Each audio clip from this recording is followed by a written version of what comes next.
Guys, so turns out the whole thing is pretty hard to do, because to get this part out, I mean the motor out, even though the zip tie was really easy to be removed, if you look here, this part here is being stopped by the actual chip here, the motherboard.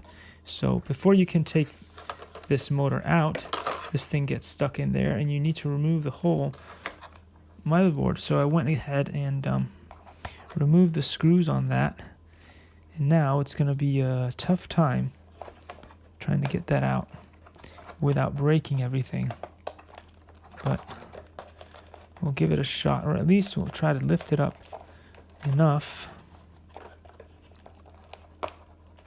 that we can get that thing underneath it. And I don't know if this is a flawed idea or design, but it shouldn't be this hard to get bits out. And for maintenance purposes, you see, not sure if you guys can see in there, but it's pretty hard to get out.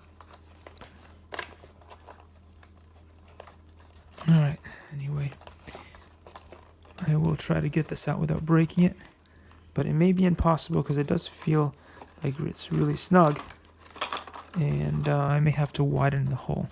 Anyway, thanks for watching, guys, and I'll see you in the next one.